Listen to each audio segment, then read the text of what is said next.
Perkenalkan, saya Selvi Faradila, NPM 237550664. Di sini saya akan menjelaskan tentang pendahuluan dan dasar hukum pemeriksaan keuangan. Pengertian audit atau pemeriksaan. Audit adalah proses sistematis untuk memperoleh dan mengevaluasi bukti secara objektif terkait asersi atau tindakan atau kejadian ekonomi guna menilai kesesuaian dengan kriteria yang ditetapkan serta mengkomunikasikan hasilnya kepada pemakai yang berkepentingan. Selanjutnya ada jenis-jenis auditor berdasarkan organisasinya, yaitu ada 3.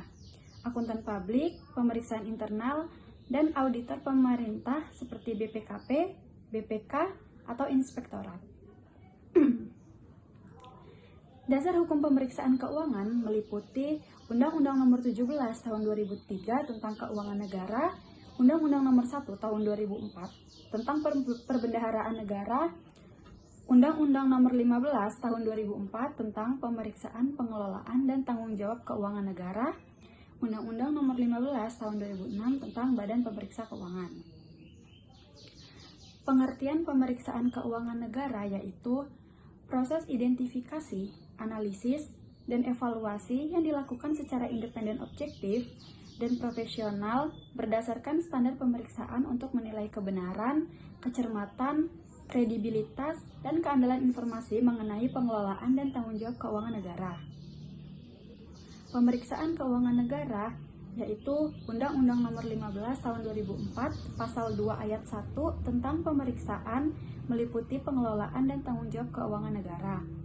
Undang-Undang Nomor 15 Tahun 2004 Pasal 3 Ayat 1 tentang pemeriksaan oleh BPK mencakup seluruh unsur keuangan negara sesuai UU Keuangan Negara.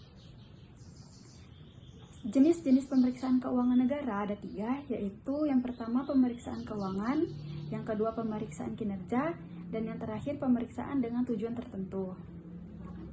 Perbedaan pemeriksaan keuangan, pemeriksaan kinerja, dan PDTT. Yang pertama itu ada di tujuannya. Pemeriksaan keuangan memberikan opini apakah laporan keuangan wajar sesuai standar akuntansi, patuh aturan, dan efektif pengendalian internal. Sedangkan pemeriksaan kinerja menilai ekonomi, efisiensi, dan efektivitas kinerja serta memberikan rekomendasi perbaikan. Kalau PDTT yaitu pemeriksaan dengan tujuan tertentu bersifat investigatif untuk menilai kepatuhan dan mengungkap indikasi kerugian negara atau unsur pidana. Yang kedua hasilnya. Pemeriksaan keuangan yaitu opini atas laporan keuangan. Pemeriksa kinerja itu kesimpulan dan rekomendasi atas hasil kerja, sedangkan PDTT itu kesimpulan sesuai tujuan pemeriksaan, misal indikasi kerugian atau ketidakpatuhan. Yang ketiga, perbedaannya itu terletak pada lingkupnya. Kalau pemeriksaan keuangan itu seluruh laporan keuangan, kalau pemeriksaan kinerja itu lebih spesifik pada aspek atau aktivitas tertentu, sedangkan PDTT itu lebih spesifik sesuai tujuan pemeriksaan. Yang keempat, terletak pada waktu pemeriksaan. Pemeriksaan keuangan itu secara reguler atau berkala, pemeriksaan kinerja itu tidak reguler, PDTT itu tidak reguler. Yang kelima itu perbedaannya itu terletak pada hal pokok yang diperiksa.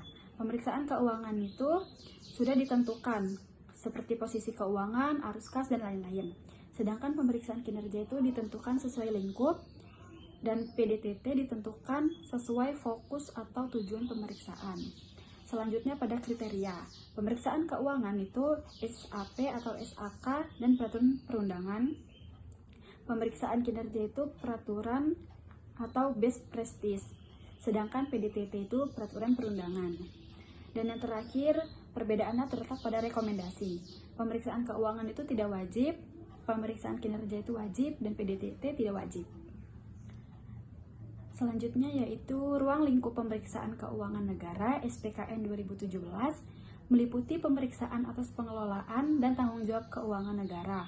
Pengelolaan itu mencakup perencanaan, pelaksanaan, pengawasan, dan pertanggungjawaban, sedangkan tanggung jawab itu meliputi kewajiban melaksanakan keuangan negara sesuai prinsip tata kelola yang baik. Lingkup keuangan negara. Keuangan negara mencakup yang pertama, hak negara memungut pajak, mengeluarkan atau mengedarkan uang, dan melakukan pinjaman. Yang kedua, Kewajiban negara memberikan layanan umum dan membayar tagihan pihak ketiga. Yang ketiga, penerimaan negara. Yang keempat, pengeluaran negara. Yang kelima, penerimaan daerah. Yang keenam, pengeluaran daerah. Yang ketujuh, kekayaan negara atau daerah yang dikelola sendiri atau pihak lain.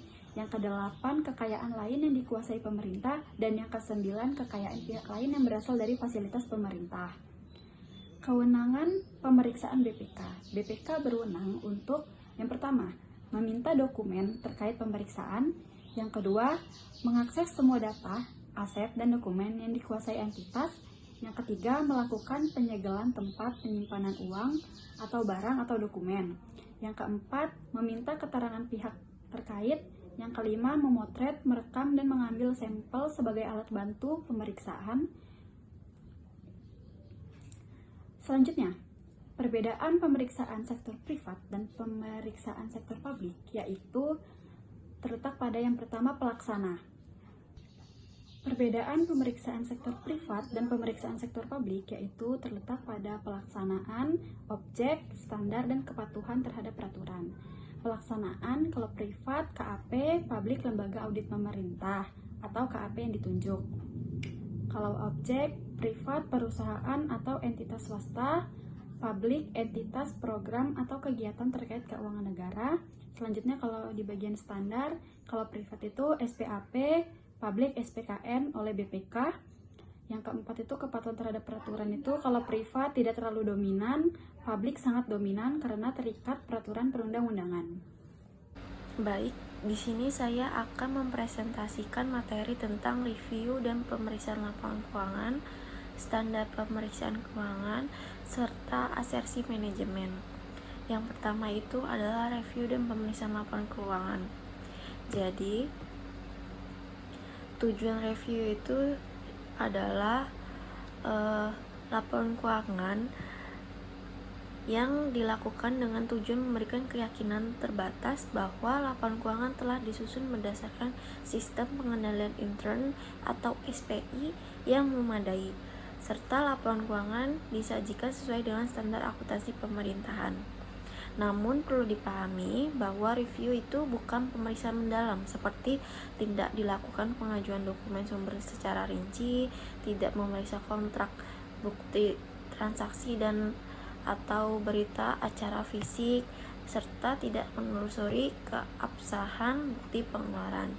Jadi review itu hanya memastikan secara umum bahwa laporan keuangan telah disusun dengan sistem yang memadai, bukan membuktikan kebenaran setiap transaksi secara detail. Kemudian yang kedua yaitu ada perbandingan review dan pemeriksaan atau lanjutan. Nah, di sini berbeda dengan pemeriksaan, review tidak mencakup pengujian terhadap SPI, catatan akuntansi, dan pengujian atas respon terhadap permintaan keterangan melalui perolehan bukti, serta prosedur lainnya seperti yang dilaksanakan dalam suatu pemeriksaan. Sebagai contoh itu dalam hal pengadaan barang modal yang nilainya material, proses review hanya meyakinkan bahwa pengadaan barang telah dicatat dalam aset tetap, sedang dalam pemeriksaan harus dilakukan pengujian bahwa prosedur pengadaan barang tersebut telah dilakukan sesuai dengan ketentuan yang berlaku. Kemudian juga hal lain yang membedakan review dengan pemeriksaan adalah pelaksanaan aktivitasnya. Kalau review dilakukan secara internal, dalam hal ini oleh auditor pada aparat pengawasan intern pemerintah atau APIP, sedangkan pemeriksaan dilakukan oleh auditor eksternal, yaitu pemeriksaan pada Badan Pemeriksaan Keuangan Republik Indonesia atau BPK RI. Berdasarkan ayat 1 pasal 49 Peraturan Pemerintah atau PP nomor 60 tahun 2008, APIP terdiri dari BPKP, Inspektorat Jenderal atau nama lain yang secara fungsional melaksanakan pengawasan intern, Inspektorat Provinsi, dan Inspektorat Kabupaten atau Kota. Jadi oleh karena itu yang melaksanakan review atas laporan keuangan pemerintah daerah adalah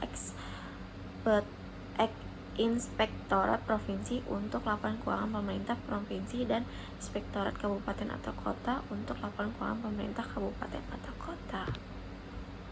Kemudian yang ketiga yaitu ada tujuan pemeriksaan keuangan. Nah, pemeriksaan keuangan ini adalah pemeriksaan yang bertujuan untuk memberikan keyakinan yang memadai atau reasonable assurance apakah laporan keuangan telah disajikan secara wajar dalam semua hal yang material sesuai dengan prinsip akuntansi yang berlaku umum di Indonesia atau basis akuntansi komprehensif selain prinsip akuntansi yang berlaku umum di Indonesia. Kemudian yaitu bagian standar pemeriksaan keuangan. Nah, di standar ini yaitu ada SPKN. SPKN ini adalah standar pemeriksaan keuangan negara, yaitu tahun 2017. Peraturan BPK No. 1 tahun 2017 tentang SPKN. Yaitu lampiran peraturannya ada kerangka konseptual seperti PSP 100 strip standar umum, PSP 200 strip standar pelaksanaan, dan PSP 300 strip standar pelaporan. Nah, penggunaan SPKN ini di ada pasal 4 dan pasal 5. Pasal 4 yaitu SPKN berlaku untuk semua pemeriksaan yang dilaksanakan terhadap entitas, program, kegiatan, serta fungsi berkaitan dengan pelaksanaan pengelolaan dan tanggung jawab keuangan negara yang memiliki tingkat keyakinan memadai. Kemudian yang pasal 5 yaitu SPKN itu berlaku bagi yang pertama BPK, kedua akuntan publik atau pihak lainnya yang melakukan pemeriksaan atas pengelolaan dan tanggung jawab keuangan negara untuk dan atas nama BPK. Kemudian yang ketiga ada akuntan publik yang melakukan pemeriksaan keuangan negara berdasarkan ketentuan undang-undang. Dan yang terakhir yaitu ada aparat pengawasan intern pemerintah yang melakukan audit kinerja dan audit dengan tujuan tertentu. Kemudian yang terakhir yaitu asersi manajemen. Nah, apa sih asersi manajemen ini? Jadi asersi atau assertion adalah pernyataan manajemen yang terkadang di dalam komponen laporan keuangan. Pernyataan tersebut dapat bersifat implisit atau eksplisit. Asersi manajemen itu meliputi beberapa, yaitu ada 5. Yang pertama itu ada keberadaan dan keterjadian. Yang kedua ada kelengkapan. Yang ketiga ada hak dan kewajiban. Yang keempat ada penilaian dan pengalokasian, dan yang terakhir ada penyajian dan pengungkapan. Nah, penjelasan asersi manajemen itu yaitu asersi keberadaan dan keterjadian. Yang pertama tadi yaitu berhubungan dengan aspek apakah aset, kewajiban, dan ekuitas yang tercantum dalam neraca dan catatan atas laporan keuangan atau CLAK memang benar-benar ada atau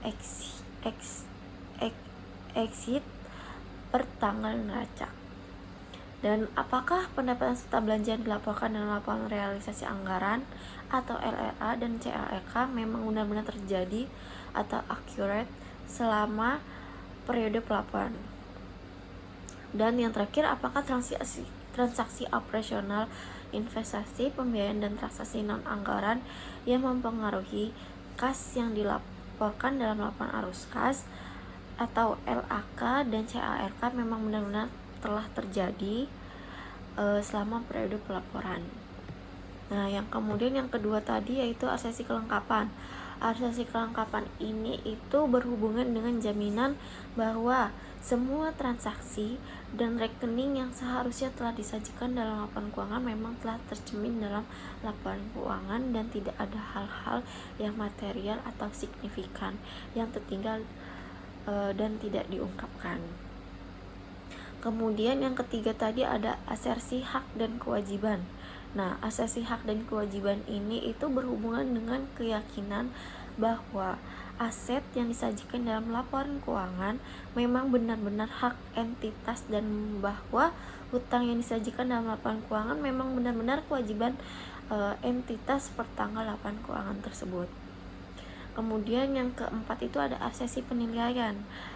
Asersi ini itu berhubungan dengan keyakinan bahwa akun-akun yang disajikan dalam laporan keuangan itu telah mencerminkan nilai yang semestinya. Dan yang terakhir itu, yang kelima itu ada arsesi penyajian. Ada arsesi penyajian dan pengungkapkan, yaitu tuh dia berhubungan dengan jaminan akun-akun yang disajikan dalam laporan keuangan telah diklasifikasikan, dijelaskan dan diungkapkan secara semestinya. Kemudian itu tadi ada contoh arsesi atas suatu akun.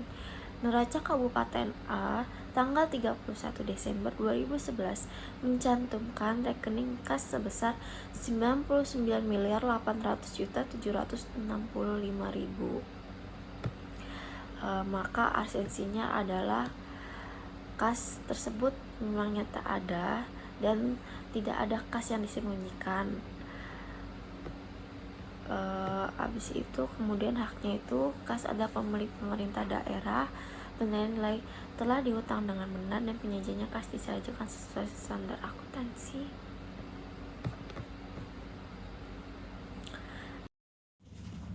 Assalamualaikum warahmatullahi wabarakatuh. Perkenalkan, saya Rana Rohadatul Aisy dengan NPM 2375562. Pada kesempatan kali ini saya akan menjelaskan mengenai metodologi pemeriksaan. Terlihat di metodologi pemeriksaan keuangan terdapat bagian perencanaan, pelaksanaan, dan juga pelaporan. Pada bagian perencanaan terdapat bagian pemahaman tujuan pemeriksaan dan harapan penugasan. Lalu selanjutnya alur tersebut pindah ke pemahaman entitas dan proses bisnis. Selanjutnya langsung ke pemahaman hasil pemeriksaan sebelumnya, pelaksanaan prosedur analitis awal, pemahaman atas sistem pengendalian intern, identifikasi dan penilaian risiko awal.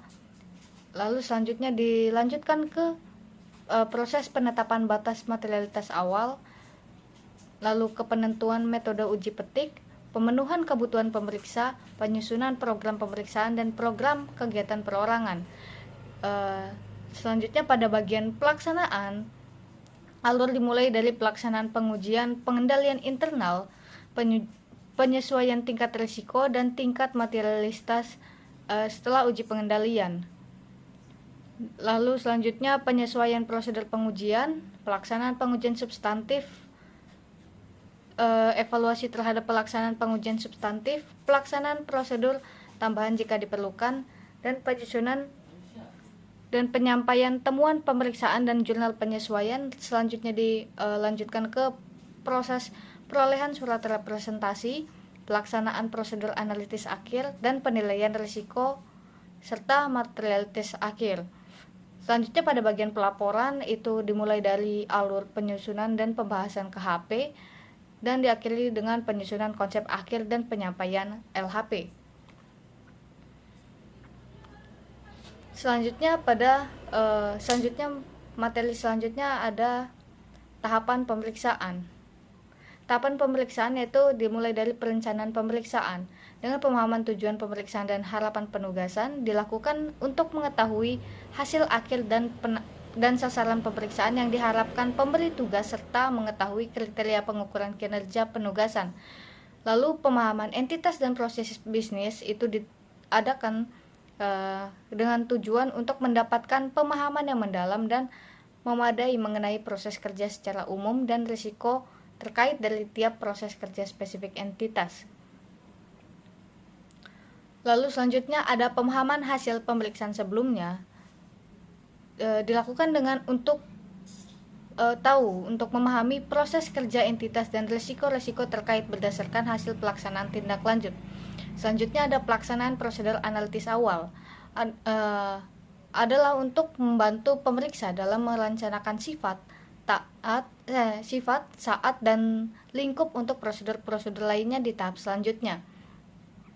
Selanjutnya ada pemahaman atas SPI, bertujuan untuk mengkaji pengendalian intern entitas dalam menjalankan kegiatannya secara efektif dan efisien serta mengkaji kemungkinan terjadinya kesalahan dan kecurangan.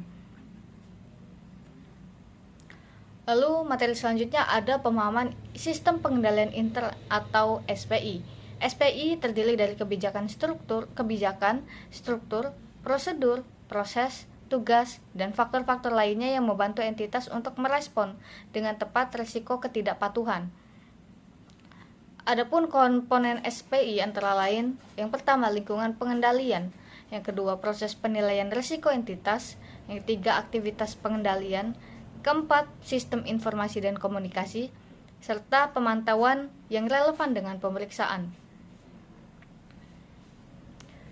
Identifikasi dan penilaian risiko awal dilakukan dengan tujuan untuk melakukan pengkajian dan penilaian risiko-risiko pemeriksaan agar dapat disusun prosedur pemeriksaan yang fokus pada area yang beresiko tinggi. Selanjutnya, penetapan batas materialitas awal adalah nilai maksimum yang menjadi batas pemeriksa untuk meyakini bahwa semua salah saji yang di atas nilai tersebut dianggap material. Lalu ada penentuan metode uji petik. Apa itu metode penentuan uji petik? Adalah pemilihan beberapa unsur dalam suatu populasi sebagai dasar untuk mengambil kesimpulan atas keseluruhan populasi. Lalu bagaimana strategi dan rencana pemeriksaannya? Strategi pemeriksaan atau audit strateginya yang berisi hal-hal yang akan dilakukan selama pemeriksaan dan rencana pemeriksaan atau audit plan yang merumuskan bagaimana cara melakukan pemeriksaan. Strategi dan rencana pemeriksaan harus didokumentasikan secara tertulis dan diperbarui sepanjang proses pemeriksaan. Sebagai hasil akhir dari tahap perencanaan, pemeriksa menyusun laporan hasil perencanaan pemeriksaan atau LHPP, P2, dan program kerja perorangan atau PKP. Sekian pemaparan materi dari saya ucapkan wassalamualaikum warahmatullahi wabarakatuh. Selanjutnya akan disampaikan oleh rekan saya. Baik, yang selanjutnya ada pelaksanaan pemeriksaan. Pelaksanaan pengujian pengendalian internal. Pengujian terhadap sistem pengendalian internal meliputi pengujian yang dilakukan pemeriksa terhadap efektivitas desain dan implementasi sistem pengendalian internal. Penyesuaian tingkat risiko dan tingkat materialitas setelah pengujian pengendalian internal. Pemeriksa harus mengevaluasi kembali tingkat risiko yang ditetapkan dengan mempertimbangkan hasil dan pengujian pengendalian. Selanjutnya ada penyesuaian prosedur pengujian. Penyesuaian prosedur ini dilakukan dengan mempertimbangkan hasil pengujian pengendalian. Kemudian pelaksanaan pengujian substansif. Ini adalah suatu prosedur audit yang dirancang untuk mendeteksi kesalahan penyajian material pada tingkat asersi. Kemudian evaluasi terhadap pelaksanaan pengujian substansif. Mereview pelaksanaan pengujian substansif sebelumnya. Kemudian selanjutnya pelaksanaan prosedur tambahan jika diperlukan. Dilakukan apabila pemeriksa ketika dalam proses pengujian pengendalian atau pengujian substansif menemukan hasil yang tidak sesuai dengan ekspektasi. Kemudian penyusunan dan penyampaian temuan pemeriksaan dan jurnal penyesuaian atau koreksi. Penyampaian temuan-temuan pemeriksaan hasil pembahasan sebagai tahap akhir dari pemeriksaan di lapangan. Kemudian memperoleh surat representasi pelaksanaan prosedur analitis akhir, penilaian risiko dan materialitas akhir. Kemudian yang selanjutnya ada pemerolehan dan analisis hasil. Bukti pemeriksaan adalah informasi yang digunakan oleh pemeriksa dalam menentukan kesesuaian hal pokok dengan kriteria pemeriksaan.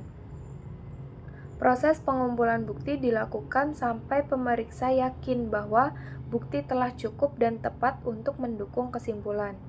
Kuantitas bukti yang diminta tergantung pada risiko pemeriksaan, atau semakin tinggi risiko, bukti yang harus didapatkan juga semakin banyak. Kemudian yang terakhir, kualitas bukti tergantung pada risiko pemeriksaan, atau semakin berkualitas sebuah bukti, kemungkinan lebih sedikit bukti yang diminta. Kemudian ada bukti pemeriksaan. Bukti pemeriksaan adalah informasi yang digunakan oleh pemeriksa dalam menentukan kesesuaian hal pokok dengan kriteria. Pertimbangan atas bukti. Yang pertama ada kecukupan bukti atau ukuran kuantitas. Yang kedua ada ketepatan bukti, ukuran kuantitas yang relevan, valid, dan andal. Bukti pemeriksaan di sini itu harus cukup dan tepat. Cukup diartikan ukuran kuantitas bukti pemeriksaan yang dipengaruhi oleh penilaian pemeriksa atas risiko pemeriksaan dan kualitas bukti pemeriksaan. Sedangkan tepat merupakan ukuran kualitas bukti pemeriksaan, yaitu relevan, valid, dan andal untuk mendukung hasil pemeriksaannya. Kemudian bentuk bukti pemeriksaan bermacam-macam, seperti catatan transaksi elektronis atau fisik, komunikasi tertulis atau elektronis dengan pihak di luar entitas yang diperiksa, hasil observasi pemeriksaan, maupun keterangan lisan atau tertulis dari pihak yang diperiksa. Kemudian, bukti yang diperoleh dari pihak ketiga lebih valid. Metode yang digunakan dalam pemerolehan bukti bisa termasuk yang pertama, inspeksi, observasi, permintaan keterangan, konfirmasi, rekalkulasi, prosedur analitis, dan atau teknik lainnya. Kemudian ada Q&A mungkin. Terus yang terakhir ada bagaimana jika terjadi kesulitan teknis atau membutuhkan biaya yang ekstra untuk memperoleh suatu bukti, itu akan dijelaskan oleh pemateri selanjutnya.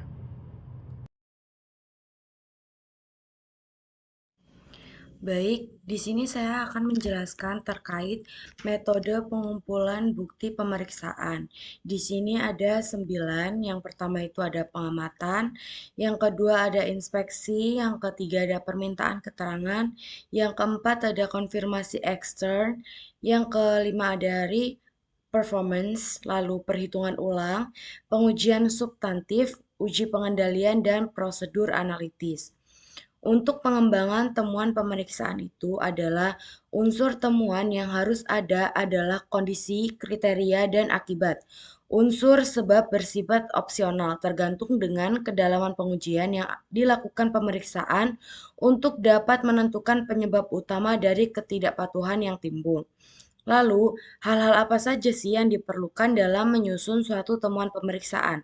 Yang pertama, mengakomodasi tujuan pemeriksaan yang telah ditetapkan, lalu pengungkapan unsur-unsur temuan sesuai dengan tujuan pemeriksaan kepatuhan, didukung oleh bukti-bukti pemeriksaan yang cukup, kompeten, dan relevan, lalu disajikan dalam suatu urutan yang logis, akurat, dan lengkap. Hasil dari proses analisis bukti-bukti pemeriksaan oleh tim pemeriksa di lapangan. Lalu ada 3 langkah penyusunan temuan pemeriksaan. Yang pertama, melakukan analisis hasil pengujian bukti untuk mengidentifikasi adanya perbedaan gap yang signifikan antara kondisi dan kriteria. Yang kedua, mengidentifikasi dampak yang ditimbulkan dari perbedaan untuk mengetahui akibat dan sebab apabila terdapat perbedaan yang signifikan antara kondisi dengan kriteria. Yang ketiga, menyusun unsur-unsur temuan pemeriksaan dari temuan tersebut. Lalu, pemerolehan tanggapan atas temuan pemeriksaan itu ada 4. Yang pertama, penyusunan konsep temuan pemeriksaan. Yang kedua, penyampaian konsep temuan pemeriksaan. Yang ketiga, pemerolehan komentar atau tanggapan dari pimpinan entitas. Dan yang terakhir, himpunan temuan pemeriksaan. Pelaporan pemeriksaan adalah bukti penyelesaian penugasan dari pemeriksaan yang dibuat dan disampaikan kepada pemberi tugas. Penyusunan dan pembahasan konsep LHP atas LK bertujuan untuk menuangkan secara tertulis seluruh hasil pemeriksaan untuk menjawab tujuan pemeriksaan yang telah ditetapkan. Penyusunan konsep akhir dan penyampaian LHP atas LK bertujuan menyelesaikan konsep LHP yang telah mendapat tanggapan akhir dari entitas menjadi suatu laporan sebagai bukti penyelesaian penugasan bagi pemeriksa. Lalu, fungsi LHP sendiri ada 4. Yang pertama, mengkomunikasikan hasil pemeriksaan. Yang kedua, menghindari kesalahpahaman hasil pemeriksaan. Yang ketiga, bahan untuk melakukan tindakan perbaikan oleh pihak yang bertanggung jawab. Dan yang terakhir, memudahkan pemantauan tindak lanjut. Lalu, untuk langkah pelaporannya sendiri ada 2, yaitu penyusunan LHP, dan yang kedua itu tindak lanjut pemeriksaan. Prinsip laporan yang baik itu yang pertama pastinya tepat waktu, karena sebaik apapun kalau misalnya laporan itu disajikannya tidak tepat waktu, tentunya tidak dapat disampaikan dengan baik. Lalu yang kedua harus lengkap dengan memuat semua informasi dan bukti untuk memenuhi tujuan anak audit. Dan yang ketiga itu akurat, di mana informasi itu harus didukung oleh bukti-bukti yang cukup kuat. Lalu ada objektif, di mana disajikan secara seimbang, tidak memihak dan sesuai fakta yang ada di lapangan. Lalu laporan harus meyakinkan, di mana LHP sendiri harus menyajikan hubungan yang logis antara tujuan, kriteria, temuan, kesimpulan, dan rekomendasi. Lalu harus jelas, karena LHP itu harus mudah untuk dibaca dan dipahami. Dan yang terakhir, ringkas, di mana LHP hanya memuat informasi yang relevan dengan tujuan pemeriksaan. Pelaporan hasil pemeriksaan keuangan itu sistematika laporan hasil pemeriksaan. Yang pertama, LHP berisi opini LK, di mana berisi lembar opini, gambaran umum, dan laporan keuangan audit. Lalu LHP SPI plus kepatuhan itu berisi resum LHP, temuan-temuan SPI dan kepatuhan, ikhtisar pemantauan TLHP sebelumnya. Lalu ada lampiran. Dan laporan lain sesuai harapan penugasan itu berisi contoh LHR transparansi fiskal, LHR kemandirian fiskal, pelaporan terkait aspek kinerja tertentu. Lalu LHP pemeriksaan keuangan itu ada pertama, hasil pemeriksaan yang memuat opini BPK atas kewajaran laporan keuangan entitas. Yang kedua, gambaran umum pemeriksaan. Yang ketiga, laporan keuangan entitas yang telah diperiksa, di mana laporan keuangan entitas yang telah diperiksa ini ada 2. Yang pertama, surat pernyataan tanggung jawab yang ditandatangani oleh pimpinan entitas disertai dengan tempat dan tanggal. Lalu yang kedua itu pada bagian akhir masing-masing komponen LK audit harus ditandatangani oleh pimpinan entitas. Jadi di sini saya akan menjelaskan mengenai opini atas kewajaran laporan keuangan. Opini yang pertama adalah wajar tanpa pengecualian.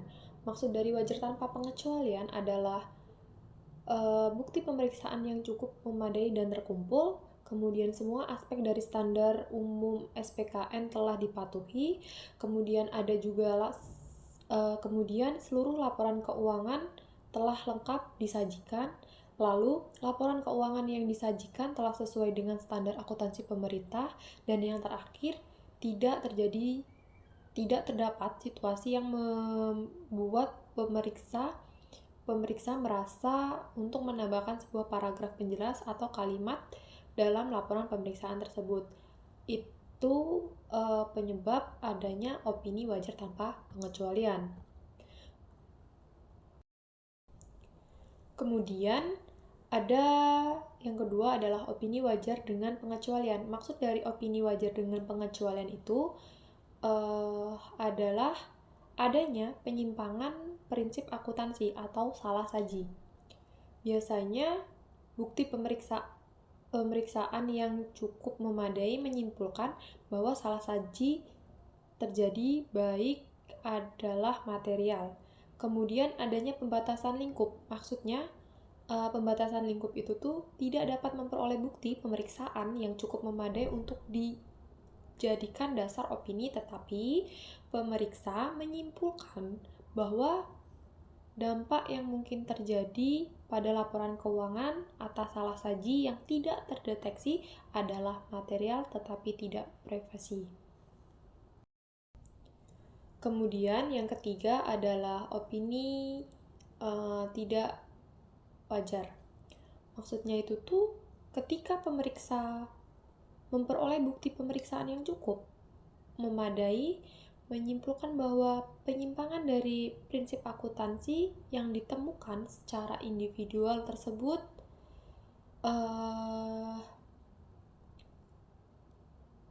dilihat dari kompleksitas proporsinya terhadap laporan keuangan secara keseluruhan dan persyaratan pengungkapan yang bersifat fundamental. Itu kenapa terjadi tidak wajar, opini tidak wajar. Kemudian yang terakhir ada opini tidak memberikan pendapat atau auditor tidak memberikan pendapat. Kenapa? Karena laporan keuangan tidak dapat diyakini wajar atau tidak dalam semua hal yang material sesuai dengan standar akuntansi pemerintah. Ketidakyakinan tersebut tuh biasanya disebabkan oleh pembatasan lingkup pemeriksaan atau terdapat keraguan atas keberlangsungan hidup entitas. Kemudian tuh alasan yang menyebabkan menolak atau tidak dapat menyatakan pendapat harus diungkapkan dalam LHP yang memuat opini tersebut. Kemudian ada faktor-faktor yang mempengaruhi opini. Jadi itu tuh yang pertama ada pembatasan lingkup, audit atau kecukupan bukti. Itu tuh biasanya karena keadaan di luar entitas, keadaan di luar kendali entitas, keadaan terkait sifat dan waktu penugasan, kemudian ada pembatasan oleh manajemen. Lalu ada juga yang kedua adalah penyimpangan dari prinsip akuntansi atau salah saji. Biasanya itu tuh karena kesesuaian pilihan kebijakan akuntansi, penerapan kebijakan akuntansi terpilih, dan yang terakhir itu tuh karena kesesuaian atau kecukupan pengungkapan dalam laporan keuangan. Dasar penetapan opini sendiri itu tuh ada 4. Yang pertama ada kesesuaian dengan standar akuntansi pemerintahan atau SAP, kecukupan pengungkapan, lalu yang ketiga ada kepatuhan terhadap peraturan perundang-undangan, dan yang terakhir adalah efektivitas sistem pengendalian interim. Lalu ada hubungan standar akuntansi pemerintah, sistem laporan keuangan, dan opini audit. Jadi, sistem akuntansi dikembangkan berdasarkan standar akuntansi pemerintah. Kemudian, laporan keuangan pemerintah dihasilkan melalui sistem akuntansi itu. Lalu, BPK melakukan audit atas laporan keuangan dan memberikan opini audit. Opini audit itu tadi tuh ada wajar tanpa pengecualian, wajar dengan pengecualian, tidak wajar, dan tidak memberikan pendapat. Kemudian ada komunikasi pemeriksa. Komunikasi pemeriksaan itu tuh melakukan komunikasi yang efektif selama proses pemeriksaan. Biasanya tuh dilakukan pada semua tahap pemeriksaan, mulai dari tahap perencanaan sampai dengan tahap laporan. Mengomunikasikan kriteria pemeriksaan, ketidaksesuaian dengan kriteria, dan juga kesulitan dalam melakukan pemeriksaan. Kemudian kepada pihak yang bertanggung jawab. Komunikasi pemeriksaan yang dimaksudkan kepada pihak yang bertanggung jawab itu tuh mengomunikasikan hal-hal tersebut dapat membantu dalam mencapai saling pengertian dalam proses pemeriksaan dan kegiatan pihak yang bertanggung jawab.